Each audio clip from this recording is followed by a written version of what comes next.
Povo de Deus, abra sua Bíblia no Salmo 119.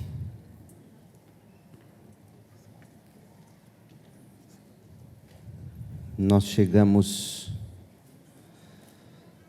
na estrofe Samek, do verso 113 ao verso 120, enfrentando a pressão do mundo.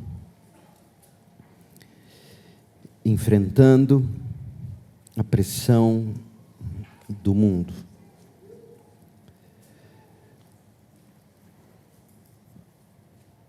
O título que inicialmente eu tinha dado para a exposição desta noite havia sido Quando o Jovem Vai à Universidade. E eu entendi que, enfrentando a pressão do mundo, conversaria com mais pessoas além da juventude que vai para a universidade, mas eu cito isso para dizer o quanto é apropriado para aqueles jovens que hoje sabem que entrarão na universidade ou estão bem próximos de lá entrar, e como enfrentar as pressões, não é? Como enfrentar as pressões. Eu gostei da conversa que eu tive essa semana com o pastor Pedro Alcântara, ele falando de um grupo de estudos, de leitura, um projeto que ele tem para os jovens do ensino médio do IP, leituras guiadas, preparando eles para entrar na universidade. Isso é muito importante. E esta estrofe traz para nós um conselho muito oportuno de Davi. Como enfrentar a pressão do mundo. Acompanhe a leitura. Salmo 119, do 113 ao 120. 8 versículos, como cada estrofe. Detesto a falsidade, porém amo a tua lei. Tu és o meu refúgio e o meu escudo, na tua palavra eu espero. Afastem-se de mim, malfeitores, quero guardar os mandamentos do meu Deus. Ampara-me segundo a tua promessa para que eu viva, não permitas que eu seja envergonhado na minha esperança. Sustenta-me e serei salvo, e sempre atentarei para os teus decretos. Desprezas os que se desviam dos teus decretos, porque a astúcia deles é vã. Rejeitas como escória todos os ímpios da terra. Por isso amo os teus testemunhos. Meu corpo treme de medo de ti e temo os teus juízos. Até aqui a palavra de Deus. Amém. Nós vivemos num momento em que ser cristão no Brasil ficou caro.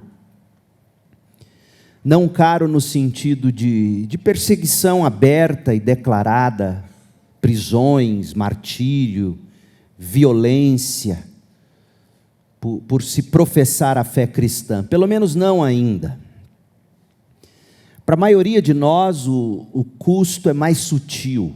Custo de ser cristão, de ser crente, professo, é mais sutil. É o custo de parecer alguém fora do lugar. É o custo de ser o estranho na sala. O estranho que chega e espanta a roda. Pense, por exemplo, no jovem estudante que em classe ou numa apresentação de trabalho, ele defende que existe verdade objetiva. O professor esboça um sorriso, levanta as sobrancelhas, como quem está ouvindo uma criança falar. O cristianismo ali, nessa sala de aula, ele até não é combatido, ele é tolerado, tratado como algo que gente educada, que cresceu, já superou. Pense na mãe, a mãe que numa reunião de escola menciona o que a Bíblia diz sobre um determinado assunto, o silêncio que se instala, ninguém discute, há constrangimento, olhares são trocados, caras e bocas são feitas. A sensação de ter dito algo embaraçoso. Nesse contexto, a pressão não vem para a mãe em forma de argumento, vem em forma de isolamento. Pense no profissional que percebe que certas convicções cristãs não podem mais ser ditas em voz alta, sem consequências.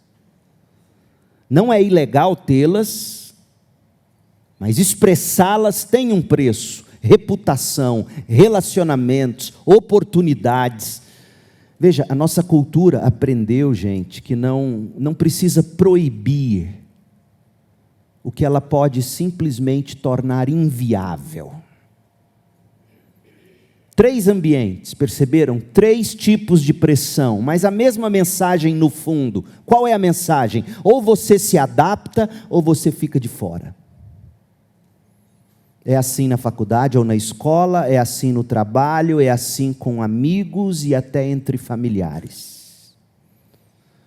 O homem que escreveu o Salmo 119 conhecia essa pressão, gente. Davi vivia rodeado de malfeitores e ímpios, não necessariamente criminosos, mas pessoas cujos valores e escolhas empurravam continuamente na direção oposta de Deus. E Davi não escreveu este salmo, note bem, de um lugar de vitória tranquila, não, ele escreveu na trincheira, ele escreveu pedindo ajuda. Olha os versos 116 e 117, ele disse: ampara-me, sustenta-me, não permitas que eu seja envergonhado. São as palavras de quem sente o peso, não é mesmo? De quem sabe que não vai aguentar sozinho, sozinha. Mas no meio de toda essa pressão, aqui na estrofe Samek, esta é a 15ª das 22 estrofes do Salmo 119, estamos quase chegando ao final. Mas nesta estrofe, Davi, ele não responde com transigência, ele não negocia, ele não tenta se enquadrar, mas ele também não responde com amargura, ele também não responde com vitimismo, ele não age como um ímpio agiria se estivesse sob as mesmas condições. Davi responde com 3 atitudes surpreendentes. Quero caminhar por esta estrofe e mostrá-las para você. Atitudes que vão nos ensinar como enfrentar a pressão do mundo. Salmo 119, do 113 ao 120, nos mostra o que sustenta o crente diante da pressão do mundo. E não é a força de vontade, não é o estoicismo, não é a autoajuda. Primeiro é amar. Segundo, separar-se. Terceiro, temer. Amar a palavra, rejeitando a duplicidade. Separar-se do mal e depender do Senhor. E temer o juízo de Deus e seu testemunho. 3 verbos, 3 atitudes. Primeiro, como enfrentar a pressão do mundo? Davi te diria: amando a palavra de Deus e rejeitando a duplicidade. Olha o verso 113. Detesto a falsidade, porém amo a tua lei.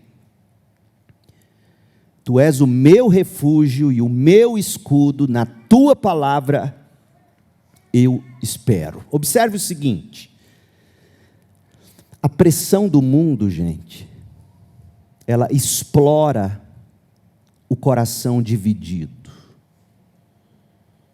Ela sabe que por natureza o nosso coração é dividido. Por isso Davi começa dizendo: eu detesto a falsidade. A palavra, é interessante isso, eu fui no Logos e chequei onde mais esta palavra falsidade aparece em toda a Bíblia hebraica. Sabe onde mais ela aparece? Lugar nenhum, só aqui.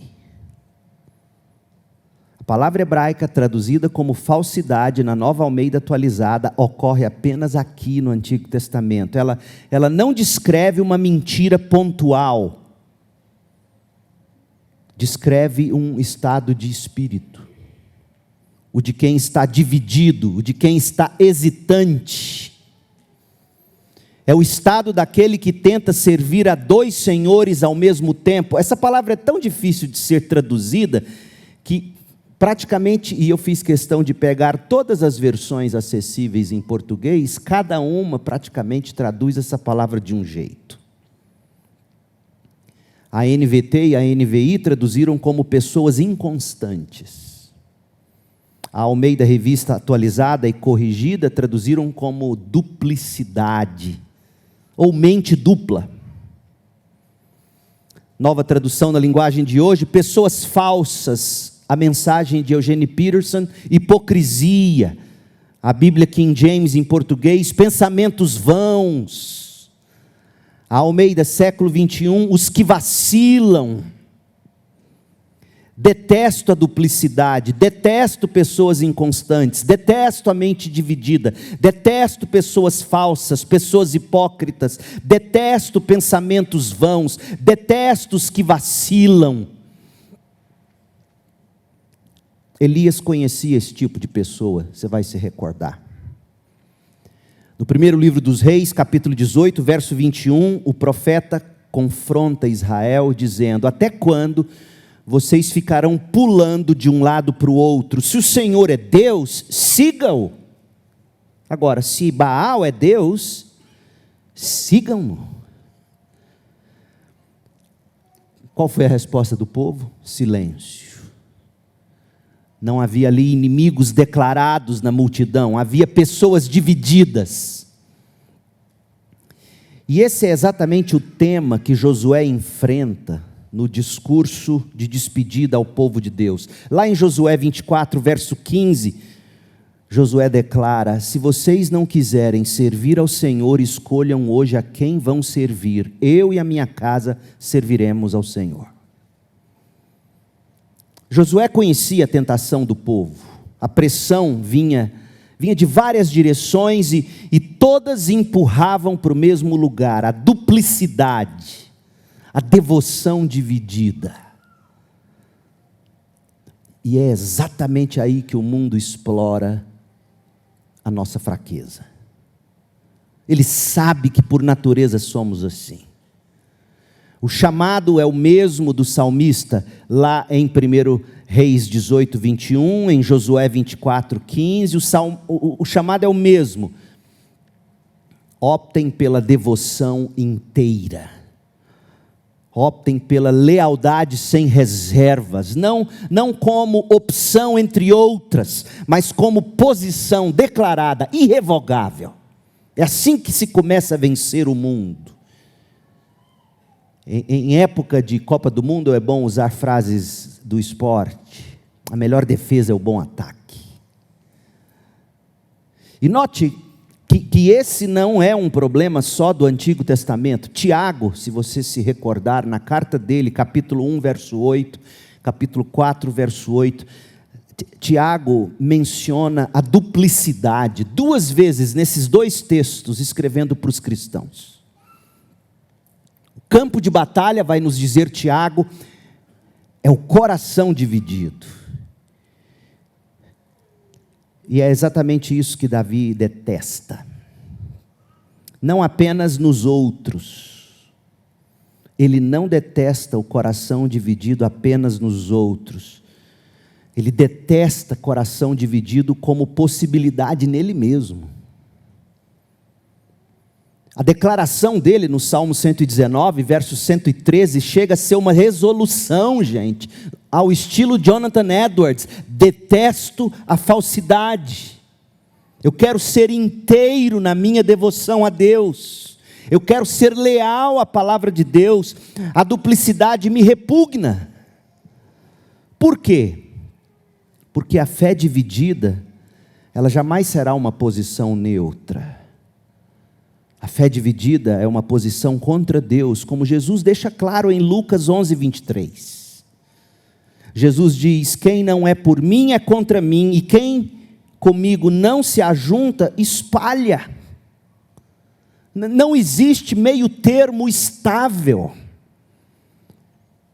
Por isso eu digo, a pressão do mundo não precisa converter o crente ao ateísmo, basta dividi-lo. Basta fazer você hesitar o suficiente para que a palavra pareça algo como sendo mais uma opção dentre tantas. O mundo não precisa fazer você virar ateu na faculdade.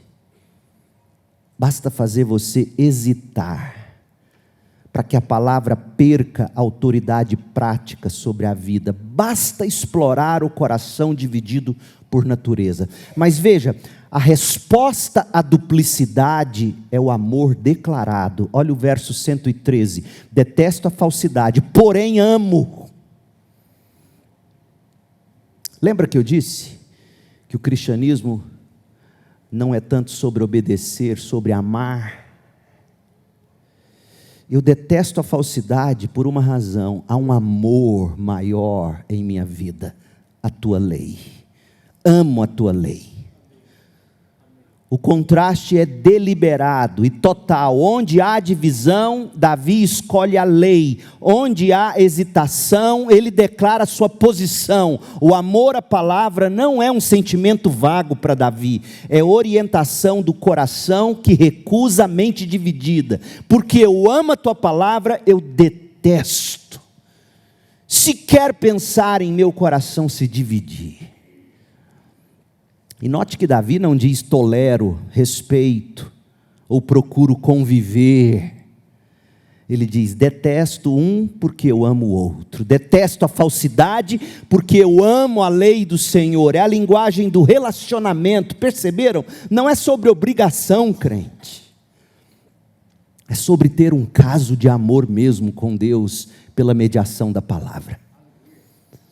A palavra de Deus não é para Davi um código de conduta a ser cumprido sob pressão, é o objeto de afeição de um coração que conhece o autor deste livro. Observe, o amor à palavra nasce de conhecer Deus, verso 114, e olha o que ele conhece sobre Deus.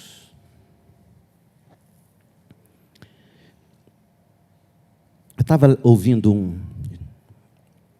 uma aula de filosofia essa semana, e o professor falou um negócio interessante. Ele falou assim: antes de você adquirir uma cultura filosófica, você precisa ter uma atitude, um coração, uma postura filosófica. E eu fiquei pensando sobre a nossa leitura da Bíblia. Eu fiquei transpondo isso para a teologia e pensando: antes de eu ter uma cultura teológica, eu preciso ter uma atitude teológica. Veja, Davi não vai falar aqui de Deus como quem demonstra uma cultura teológica, mas como alguém que provou de Deus de modos muito específicos. É sobre isso, crente. Olha o que ele diz: Deus, tu és o meu refúgio e o meu escudo, na tua palavra eu espero. Aqui está o fundamento do versículo anterior, e a ordem importa, viu? Veja, o verso 113 declara o que o salmista faz: ele detesta a falsidade e ama a lei. O verso 114 revela por que ele consegue. Por que ele ama tanto essa lei? E portanto consegue dizer para o seu coração dividido: eu detesto essa atitude. Porque ele conhece quem Deus é. E conhece Deus de duas maneiras: como refúgio e como escudo. Pense, o que é o refúgio, crente? A gente não entende o que é refúgio, nós não estamos sendo obrigados a deixar nossa pátria, graças a Deus. A gente tem casa, a gente tem cama, a gente tem lar. Mas se você visitar, por exemplo, qualquer lar que é refúgio para pessoas, o Lar Batista em Caldas Novas, e conversar com aquelas crianças, você vai entender o que é um refúgio. Refúgio é lugar de abrigo. E o que nós temos aqui é a imagem de quem corre para uma fortaleza quando a ameaça se aproxima. Davi viu Deus como seu refúgio, lugar seguro. A imagem aqui me remete a Jesus dizendo que, como a galinha, quis ajuntar os pintinhos debaixo das suas asas. A imagem de quem corre por uma fortaleza quando a ameaça se aproxima. E o escudo é defesa ativa, o que cobre o guerreiro no campo de batalha. O refúgio é o lugar para onde você corre e aninha. O escudo é aquilo com que você avança para não ser ferido. O salmista usa as duas imagens juntas, porque a pressão do mundo age sempre nas duas frentes. Às vezes nos expõe e é quando precisamos do refúgio, e às vezes nos ataca, é quando precisamos do escudo. É exatamente aí que o amor à palavra tem a raiz na vida de Davi. Quem conhece Deus como refúgio, confia no que Deus diz. E se aninha com fé à sombra de suas asas. Quem experimenta Deus como escudo, espera na palavra de Deus. Deixa eu te dar um exemplo. Um filho que cresce numa casa onde o pai é confiável. Esse filho não precisa ser obrigado a ouvir os conselhos do pai. E Deus tem me dado esse privilégio de ser pai e de ver que ninguém precisa obrigar, por exemplo, Samuel, meu filho, a me procurar. Quando ele precisa para conselho, ele simplesmente me busca. Por que um filho procura um pai assim? Não porque é regra, mas porque já viu o pai acertar. Já foi protegido pelo pai, já foi abrigado pelo pai. Já se escondeu no pai quando o mundo ficou grande demais. E ele, portanto, sabe que quando precisa do pai, é só ir a ele, e não há obrigação nisso. É natural. O crente que conhece Deus como refúgio, ele lê a Bíblia com esse mesmo instinto do filho que procura o conselho do pai, porque o pai é abrigo. Não como manual de regras de um legislador distante, mas como palavra de alguém em quem já aprendeu a confiar e o ama. O problema, crente, é que quando a fé fica dividida, quando o coração hesita entre Deus e o mundo, essa confiança se esfria. E quando a confiança se esfria, a palavra perde sabor, a palavra começa a parecer coisa pesada, restritiva, antiquada. Por quê? Porque o relacionamento que a tornava viva foi negligenciado. Não há confiança, não há amor, não se tem Deus como abrigo, como escudo. Então para que ouvi-lo? Para que amar sua palavra? Então veja, a pergunta que esse texto faz para cada um de nós não é simplesmente, você lê a Bíblia? Não, presta atenção. A pergunta é mais profunda. A pergunta é, em que área da sua vida você ainda está dividido? E por quê? E por que a luz da Bíblia não chega lá? Você já provou de Deus como abrigo? Você já provou de Deus como escudo? Porque veja, a duplicidade raramente aparece como apostasia declarada, gente. A duplicidade, que na NAA nós estamos lendo como falsidade, aparece como um adiamento. O adiamento. convicções que ficam na cabeça, mas não descem para suas decisões. Como fé que funciona hoje, aqui no domingo, no culto, mas não interfere na segunda-feira.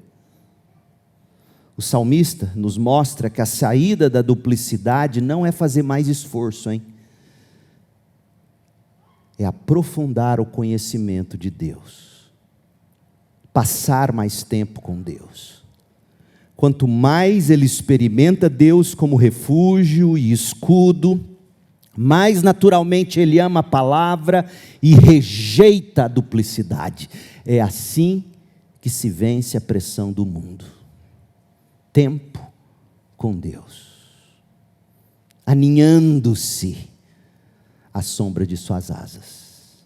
Como enfrentar a pressão do mundo? Primeiro, amando a palavra de Deus e rejeitando a duplicidade, versos 113 e 114. Segundo, separando-se do mal e dependendo radicalmente de Deus, versos 115, 16 e 17.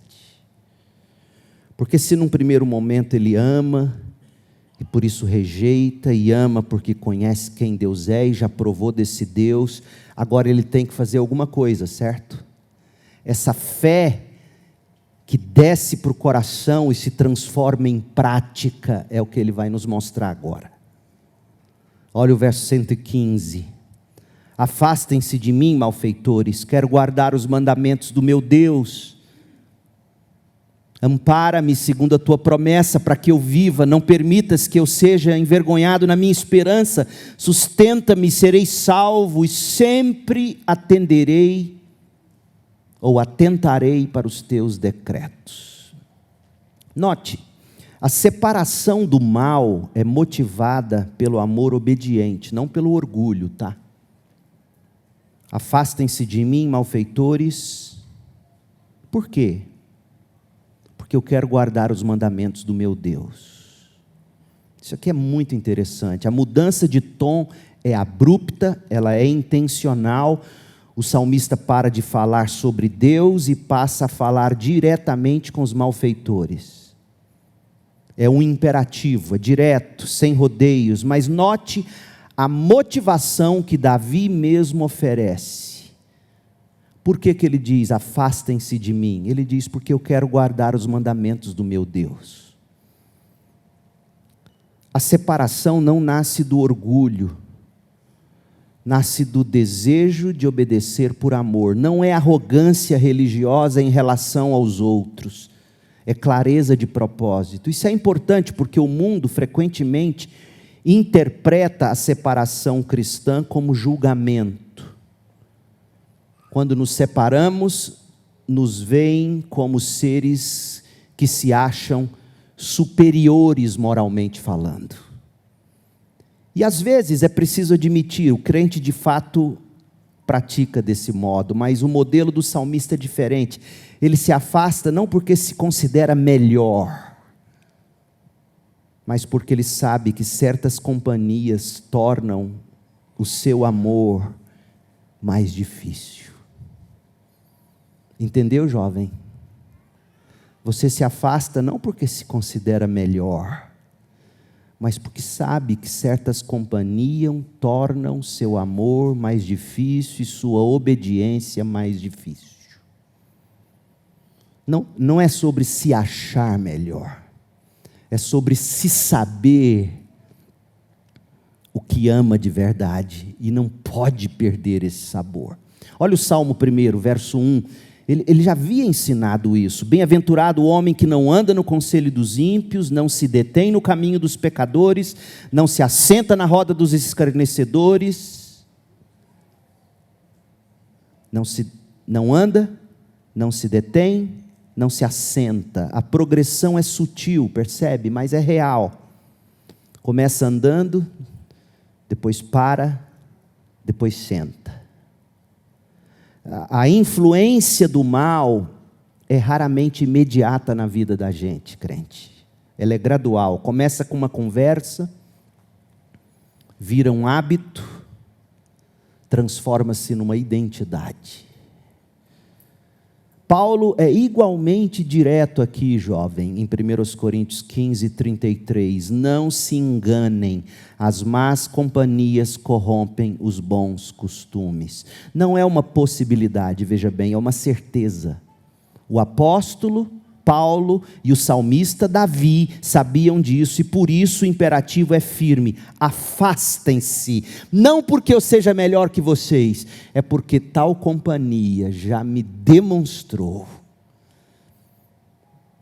que meus amores são roubados, minha obediência é enfraquecida, e eu detesto isso na minha vida.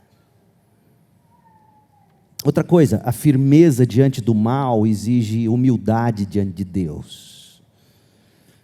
Porque esse mesmo homem que declarou no verso 115, afastem-se, ele vai dizer algo interessante no 116, leia: ampara-me segundo a tua promessa, para que eu viva, não permitas que eu seja envergonhado na minha esperança.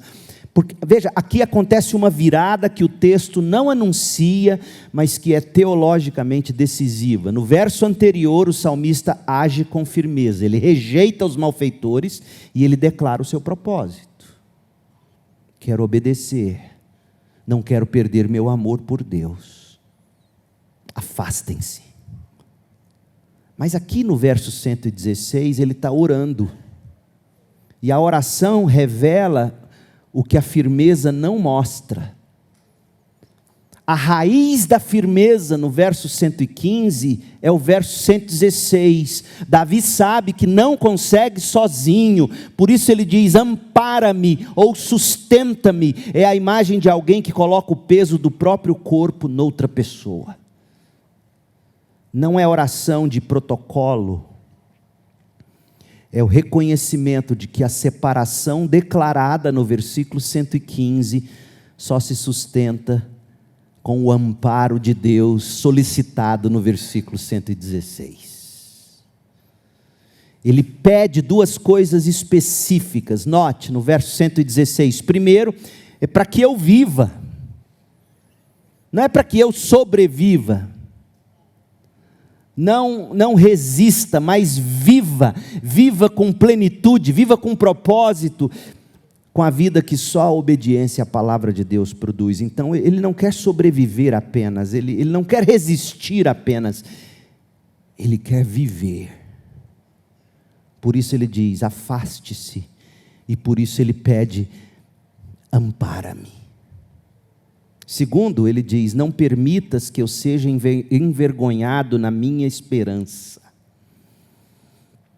Lá no fundo é assim que a gente se sente, quando a gente traz em praça pública aquilo que cremos. A gente teme ser envergonhado. Davi é muito honesto diante de Deus. Deus, meu coração é dividido por natureza, e a raiz disso se chama vergonha. Lembra da queda no Éden? A primeira consequência: ficaram com vergonha de Deus, uns dos outros, cobriram-se com folhas. Davi diz: olha, eu não quero ser envergonhado naquilo que eu creio, na minha grande esperança. Então, o pedido aqui vai além do desejo de não ser constrangido. Descreve a derrota humilhante diante dos inimigos. Eu não quero ser vencido por eles. Davi não pede para não sentir a pressão, Davi pede para não ceder a ela. Deus, eu resolvi, eu detesto o coração dividido. Eu disse a eles: afastem-se, mas eu preciso que o Senhor me ampare, para que eu viva, para que eu não seja envergonhado. E também Davi sabe do seguinte: a perseverança na obediência é obra de Deus no crente. Olha o verso 117. Sustenta-me e serei salvo, e sempre atentarei para os teus decretos. Esse verso é quase um eco do anterior, mas ele vai além. Porque aqui ele não apenas pede para não cair, quando ele pede no 116, ampara-me, agora Ele quer preservar a sua perseverança, Ele quer perseverar continuamente. Por isso, de ampara-me, no 116, Ele diz agora: sustenta-me, segura-me para que eu não caia, e sustenta-me enquanto eu corro. Sempre atentarei para os teus decretos. Não é apenas hoje, é sempre. Sustenta-me, porque eu quero chegar até o fim. E a estrutura dessa frase, ela é reveladora, gente. Verso 117. Sustenta-me e serei salvo. Essa ordem não é acidental. Primeiro o sustento divino, depois a segurança. Primeiro a dependência, depois a perseverança. O salmista não diz: serei salvo se me esforçar o suficiente. O salmista diz: serei salvo se tu me sustentares, Senhor. Cabe dizer aqui àqueles que geralmente dizem: não, quando eu conseguir melhorar eu chego a Deus, eu vou a Deus. Não é isso que Davi está dizendo. Você não tem que melhorar, você não consegue melhorar. Você tem que ir a Ele e dizer: ampara-me, sustenta-me, e eu serei salvo. Comentando esse versículo, como sempre, Charles Spurgeon, eu comentei com a Cris num recorte que o Marcos fez e colocou lá no Instagram. Uma mulher comentou assim: a aparência desse pastor me lembra o Spurgeon. Aí eu falei: Cris, ela me chamou de gordo.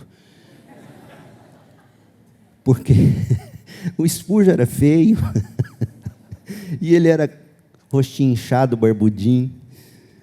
A aparência dele me lembra o Spurgeon. Eu falei: pronto, vou procurar o irmão Jaro. Monjaro, sabor, saúde. Ai, meu Deus. Acabei com o Spurgeon. Spurgeon, ele captou, ele disse assim: a perseverança até o fim, a obediência contínua, vem somente pelo poder de Deus. E é isso mesmo. Sua perseverança, sua obediência, seu próprio amor a Deus, só vem pelo poder de Deus. Realmente, gente, o crente que enfrenta o mundo com suas próprias forças, ele vai ceder em algum momento. Não porque ele é fraco demais, mas é porque a pressão é grande demais. A dependência de Deus, ó jovem, ó adolescente, ó meu irmão, minha irmã, a dependência de Deus não é o plano B para quando o seu esforço falhar. A dependência de Deus é o único plano desde o início. Paulo entendeu isso profundamente em Filipenses 2, de 12 a 13. Paulo diz: olha, desenvolvam a sua salvação com temor e tremor. Desenvolvam, porque é Deus quem efetua em vocês tanto querer como realizar, segundo a sua boa vontade. Veja, o imperativo humano, desenvolvam a sua salvação, e a obra divina, Deus é quem efetua, essas duas coisas não se contradizem. O poder de Deus e o esforço humano. Mas o poder vem primeiro, e o poder vem decisivamente. Mas essas duas coisas se pressupõem. O crente age e deve agir porque Deus sustenta. O crente persevera e deve perseverar porque Deus não o abandona. Ele o ampara, Ele o sustenta. E aqui nós somos confrontados, igreja, com dois erros opostos que os crentes cometem diante da pressão do mundo. Primeiro erro, a passividade. É ficar no meio de influências que corroem a fé e não tomar nenhuma decisão de separação, achando que a graça cobre tudo. O salmista, porém, responde com o verso 115: há momentos em que a sua obediência, crente, exige um retumbante afastem-se. Afastem-se. Primeiro erro é a passividade. A graça de Deus cobre tudo. Deixa a graça me levar. E esse texto? Afastem-se.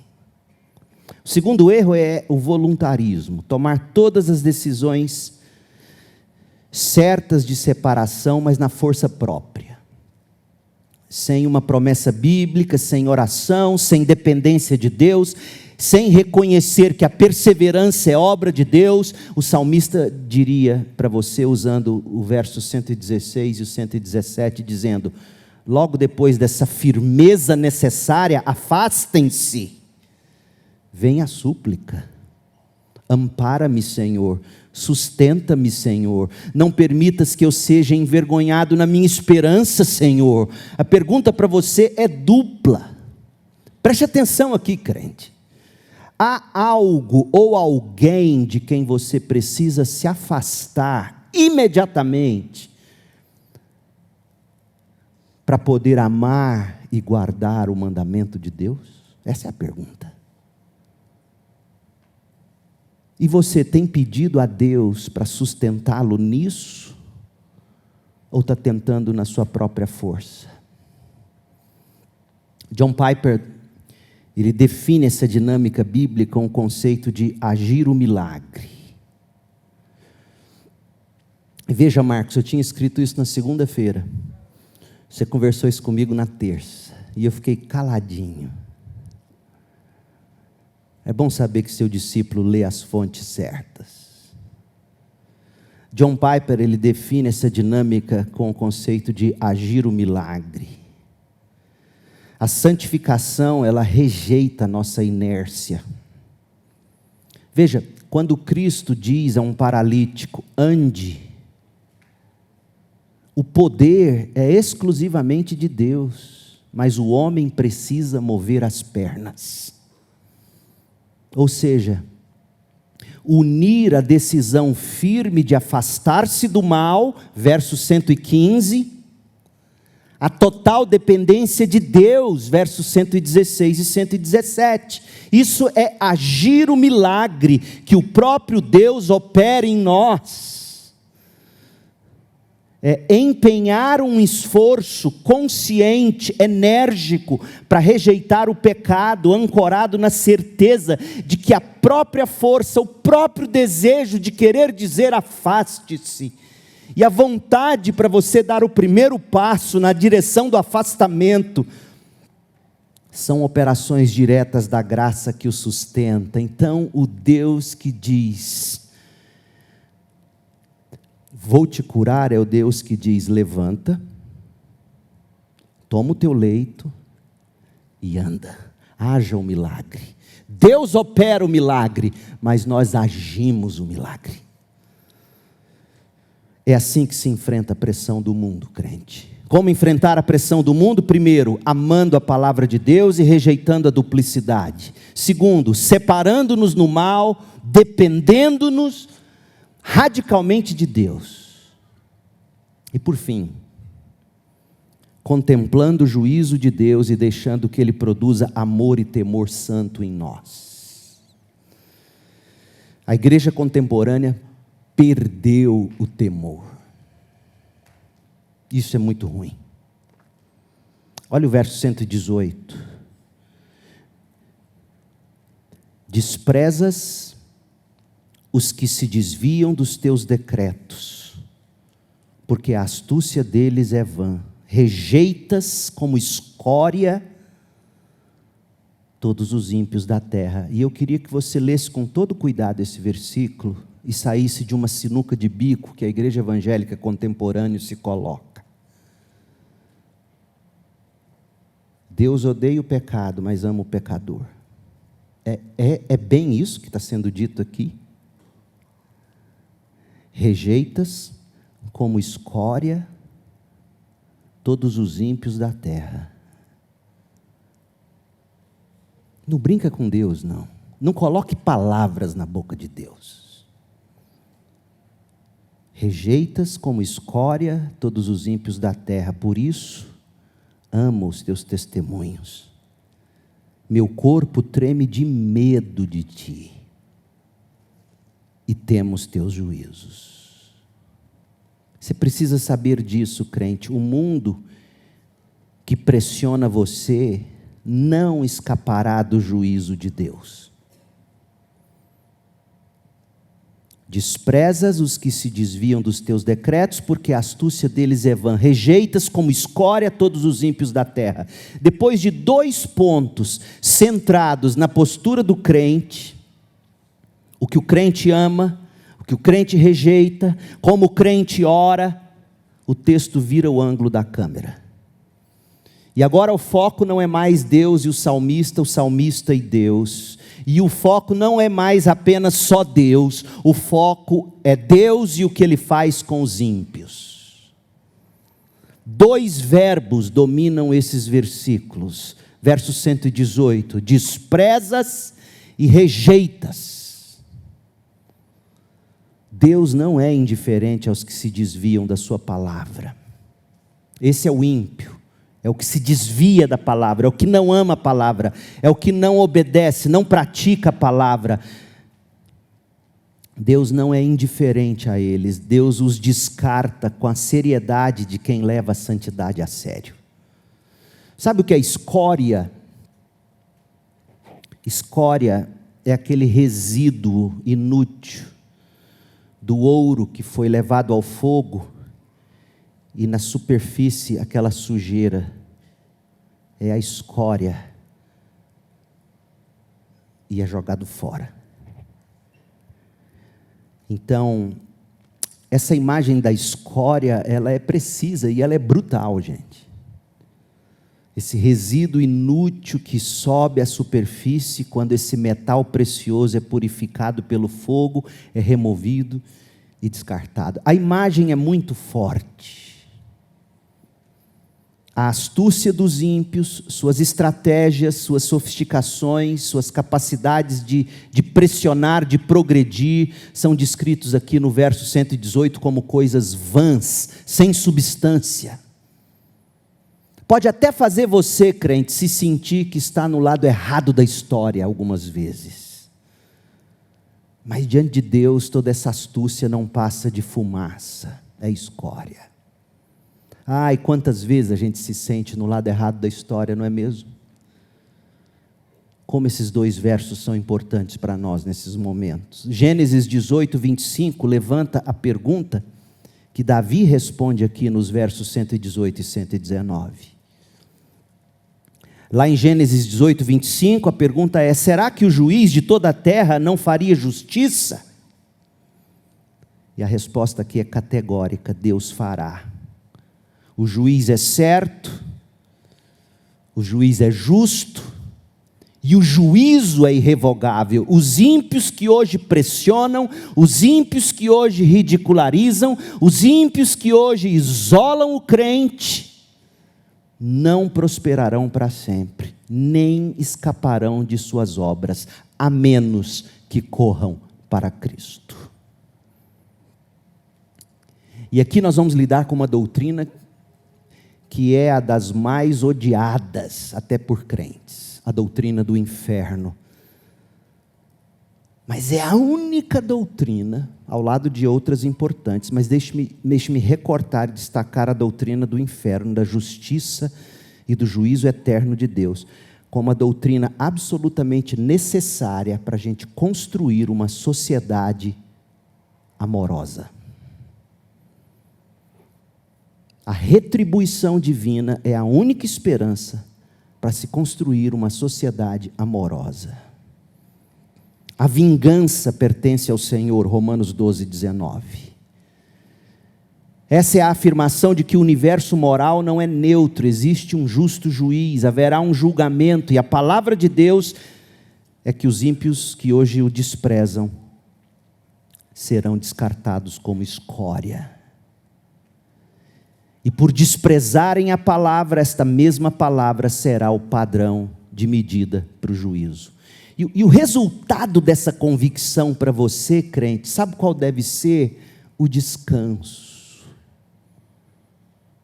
Porque se você sabe que Deus vai aplicar a justiça, você fica livre do fardo de tentar executar justiça. Você fica livre de querer fazer justiça com as próprias mãos. Se há um Deus justo, e há. Se há um Deus que vai descartar a escória, e há. Resta para você 2 coisas: confiar e ter compaixão destes, porque se não se arrependerem e se não crerem no Evangelho, padecerão eternamente sob o juízo de Deus. É isso que capacita você a fazer o bem aos que perseguem você, em vez de você retribuí-los com mal. Leia depois Romanos 12. Romanos 12, a partir do verso 19. Minha é a vingança, diz o Senhor. Não paguem o mal com o mal. Amem, abençoem os que te perseguem. Só é possível porque você descansa na certeza de que há um Deus que punirá com justiça. A dosimetria de Deus será perfeita. A doutrina da justiça, a doutrina da vingança divina é a única saída para corações consumidos pela ofensa, pelo desejo de justiçamento. É a resposta objetiva à doutrina da justiça de Deus contra o ódio, gente, que domina as relações pessoais e as redes sociais na atualidade. E não é para você ir para o seu Instagram dizendo: olha, eu estou de boa, porque você vai queimar no inferno. Não é sobre isso. É sobre fazer o bem a quem te faz o mal, na esperança de ver o malfeitor convertido. Porque é por isso, a própria palavra de Deus diz que é exatamente por isso que Deus ainda não destruiu tudo. E que submeteu toda a criação geme debaixo da futilidade que Deus mesmo a tornou subjugada. E por que Deus faz isso nesse momento? Na esperança de que malfeitores se convertam a Ele. Ô crente, vamos tomar cuidado sobre a maneira de falar dos seus adversários políticos. Vamos tomar cuidado. Vamos ser educados. Vamos ser amorosos. Vamos ser misericordiosos. Você não tem que temer. O justo juiz eliminará a escória deste mundo. E se você não acredita nisso, suas atitudes aparecerão no Instagram. Seu pronto falei vai aparecer nas redes sociais. Há maneiras mais inteligentes e bíblicas e corretas do que ficar comprando briga em rede social, destilando ódio. O ímpio não precisa do seu ódio. Se ele não se converter a Deus por meio de Jesus Cristo, já pesa sobre ele a ira de Deus. Essa é que é a verdade. E se nesta noite você que me ouve é daqueles que ainda não provou de Jesus como propiciação pelo seu pecado, como aquele que se fez maldição na cruz, no lugar do pecador, onde a ira de Deus foi despejada sobre Jesus, o sacrifício perfeito. Se você ainda não abraçou Jesus como a sua justiça, um dia você irá encarar Deus como justo juiz. Acredite você nisso ou não. O juízo de Deus não pode produzir em nós arrogância, mas amor. Olha como Davi põe isso no verso 119. Rejeitas como escória todos os ímpios da terra,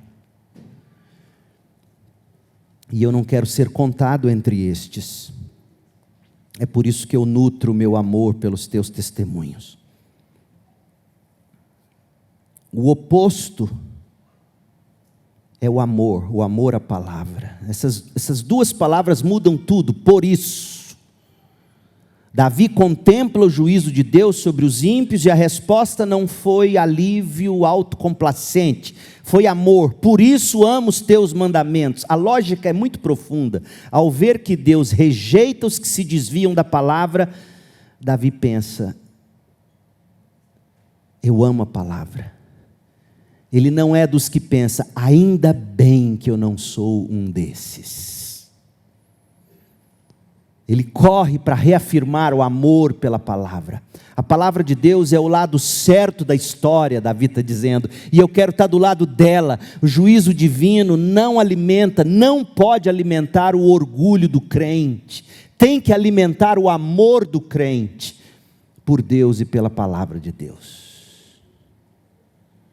E aqui nós temos uma implicação pastoral muito importante. O crente que nunca medita no juízo de Deus, ele nunca desenvolve um amor pela palavra de Deus. E se ele não sabe equilibrar o juízo de Deus com o amor de Deus, ele é um crente literalmente desequilibrado.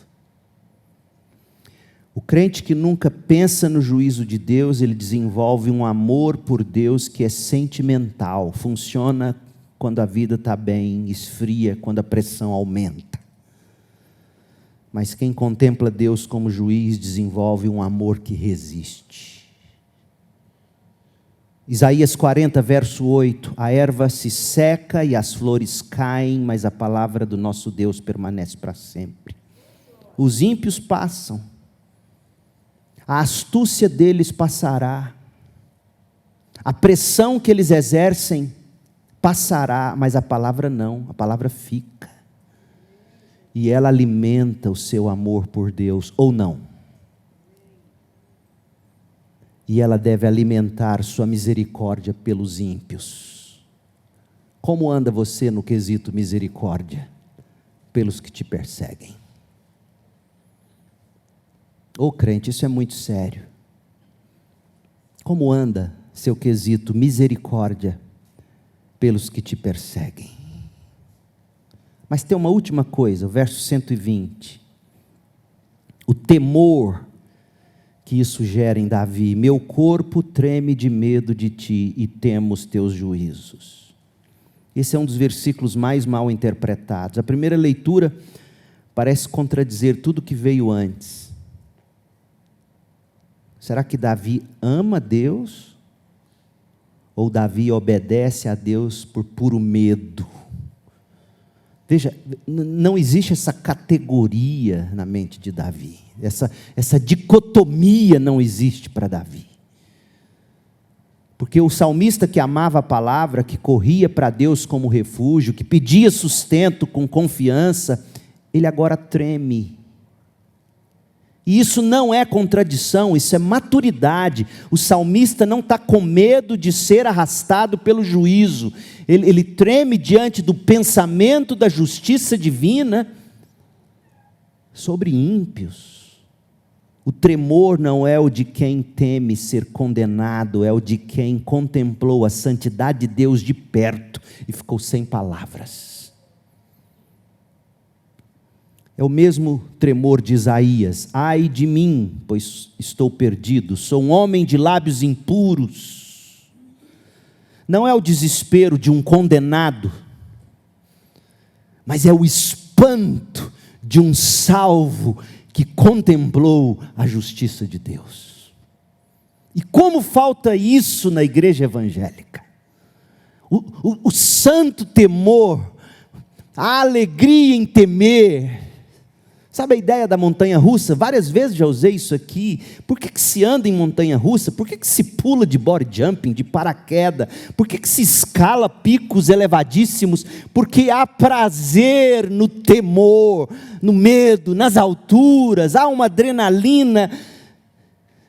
Mas nosso amor por Deus, ele é tão pequeno, nossa alegria em Deus é tão trivial que a gente não consegue conjugar essas duas coisas juntas. Amor e tremor. Amor e tremor.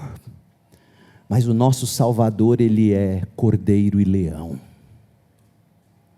Se você não conseguir conjugar essas duas coisas, amor e tremor, é porque você ainda não conhece a fundo o seu Salvador. Cordeiro e leão. O cordeirinho, você passa a mão na cabeça dele. O leão, você tem prazer de tê-lo por perto, mas você toma seus devidos cuidados. Esse é o nosso Cristo. Olha, Hebreus 12, 28, une perfeitamente essas duas dimensões. Hebreus 12, 28, por isso, recebendo nós um reino inabalável,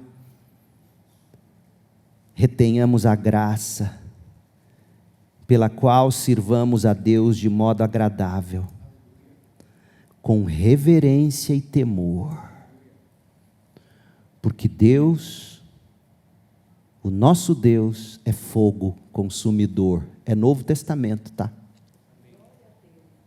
Nosso Deus é fogo consumidor. Amor e tremor, graça e fogo consumidor. Não como tensão a ser resolvida, mas como realidade na qual você tem que habitar. Graça e fogo, amor e tremor, cordeiro e leão. Quando é que foi a última vez que você tremeu diante de Deus? Não de medo de ser condenado, essa não é a experiência do crente que está em Cristo, mas de espanto, de reverência, a sensação de estar diante de alguém que é infinitamente maior, infinitamente mais santo, do que a liturgia secular nos deixa perceber. Não é mesmo? As liturgias seculares nos impedem de perceber a grandiosidade do nosso Cristo. O salmista descobriu que meditar no juízo de Deus sobre os ímpios não tornou ele arrogante, mas mais apaixonado pela palavra, mais reverente diante de Deus e até mais compassivo. Tem uma dimensão evangelística aqui que não pode ser ignorada.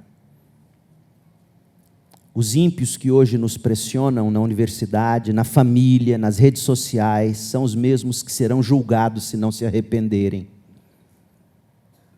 E não com satisfação a gente tem que pensar nisso, mas com urgência. O tremor de Davi diante do juízo de Deus deveria nos mover não para o isolamento, mas para fazermos o que Judas, verso 23, diz. Vamos buscar arrancar do fogo, enquanto há tempo, esses que nos perseguem. Esse é o chamado do crente. Judas 23. Vamos arrancar do fogo, enquanto há tempo, esses que nos perseguem.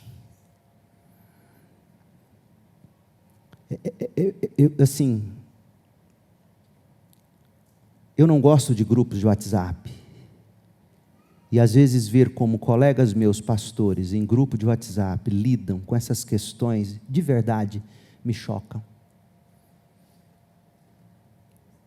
É óbvio que há uma conspiração contra Cristo, contra a igreja. É óbvio. Mas nós não somos chamados para lutar essa luta como temos visto acontecer. Nós somos daqueles que conhecem o juízo de Deus, tremem diante dele, e em vez de com sarcasmo dizermos, vocês vão queimar no fogo do inferno, nós somos daqueles que se fazem de bombeiros e entra no meio do caos, do fogo, enquanto é tempo, e diz, siga-me. Seja meus imitadores, como eu sou de Cristo Jesus. Esse é o chamado, crente. É isso que vai fazer diferença. Lembra do estudante desprezado pelo cristianismo, a mãe constrangida pelo testemunho, o rapaz ou a moça que sofre com isolamento porque se diz cristão? A pressão por seguir Jesus Cristo. Você vai vencer isso com amor, com dependência e com temor. Mas deixa eu te falar daquele que se fez escória por você e por mim.